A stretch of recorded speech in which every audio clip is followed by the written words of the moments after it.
বন্ধুরা আজকে আমরা আলোচনা করব যে আপনার চ্যানেলটি মনিটাইজেশন কমপ্লিট করে নিয়েছেন, বাট আপনার মাথার মাঝে একটি টেনশন এখনো ঘুরপাক খাচ্ছে যে আপনার মনিটাইজেশন চ্যানেলে কি কমিউনিটি গাইডলাইন স্ট্রাইক আসবে না। তো বন্ধুরা এই ভিডিওতে আমরা সে বিষয়ে কথা বলবো। তো চলেন বন্ধুরা মূল ভিডিওতে চলে যায়। বন্ধুরা আপনার যেটা ইউটিউব চ্যানেল আছে, তো সেই চ্যানেলটি আপনি বহুত মেহনত করে আপনি 1000 সাবস্ক্রাইব এবং 3-4000 ঘন্টা ওয়াচ টাইম কমপ্লিট করে আপনার মনিটাইজেশন কমপ্লিট করে নিয়েছেন।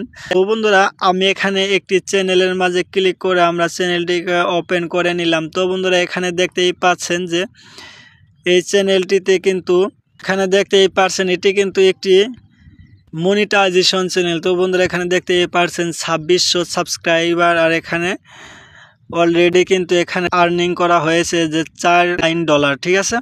তো এই চ্যানেলটিতেও কিন্তু কমিউনিটি গাইডলাইন স্ট্রাইক আসছে, তো আমি আপনাদেরকে দেখিয়ে দিচ্ছি। তো বন্ধুরা এখানে দেখতেই পাচ্ছেন যে এই চ্যানেলটিতেও কিন্তু এখানে দেখতেই পাচ্ছেন কমিউনিটি গাইডলাইন স্ট্রাইক আসছে, ঠিক আছে, একটি নয়। তো এখানে আপনার 2 ঘন্টার ভিতরে কিন্তু 2টা স্ট্রাইক চলে আসছে। তো বন্ধুরা এখানে দেখতেই পাচ্ছেন যে 2 ঘন্টার ভিতরে এই মনিটাইজেশন চ্যানেলটির মাঝে কিন্তু 2টা স্ট্রাইক চলে আসছে।